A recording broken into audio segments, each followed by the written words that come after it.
17 March থেকে ঈদের যাত্রা শুরু হবে, অর্থাৎ ছুটি শুরু হবে এবং এই সামনে রেখে কিন্তু আমরা রেলপথ এবং যে সড়ক পথ দুই পথেরই টিকিটের যে অগ্রিম বিক্রির টিকিট সেটার খবর আমরা যাচ্ছিলাম। তবে উত্তরবঙ্গের যে মহাসড়কের সংস্কারের কাজ এখনও চলছে এবং এতে কিন্তু ঈদের যাওয়ার সময় বাড়তি চাপ তৈরি হচ্ছে সড়ক পথে এবং ঢাকা টাঙ্গাইল মহাসড়ক ঘুরে এই তথ্য আরও জানাচ্ছেন আমাদের সহকর্মী শাহানুর ইসলাম।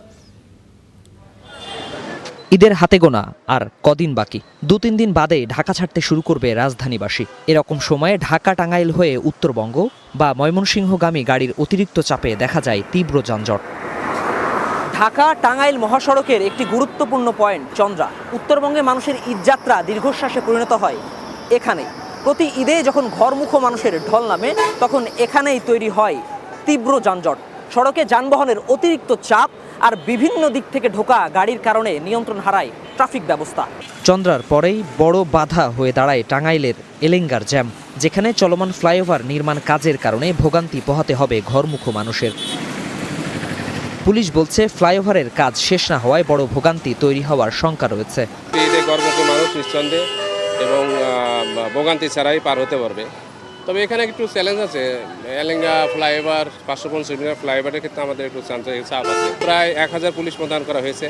এর মধ্যে আপনার 25টা মতো হুন্ডা মোবাইল আছে। তারা এই 65 কিলোমিটার রাস্তা ঢাকা টাঙ্গাইল মহাসড়কে তারা টহল দিব।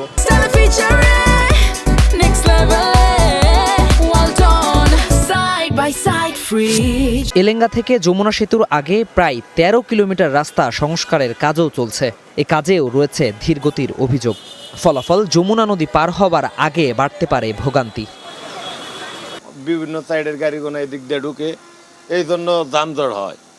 মনে করেন সব জায়গা থেকে তো গাড়ি ঘুরি আসে, আইসার জন তো গাড়ি ঘুরি বেশি হয়ে যায়, এই কারণে যানজটটা হয়। প্রশাসনেরও একটু করে রাস্তাঘাট ক্লিয়ারই করে না। আমরাও মোটর গাড়ি ড্রাইভাররা কামারির জন্য ডাইনে ঠেলতাছি, বামে ঠেলতাছি, এর জন্য আমাদের দাম বাজে বেশি। তবে এবারের ঈদযাত্রা স্বাভাবিক করতে সর্বোচ্চ চেষ্টার কথা জানিয়েছে বাংলাদেশ সেতু কর্তৃপক্ষ।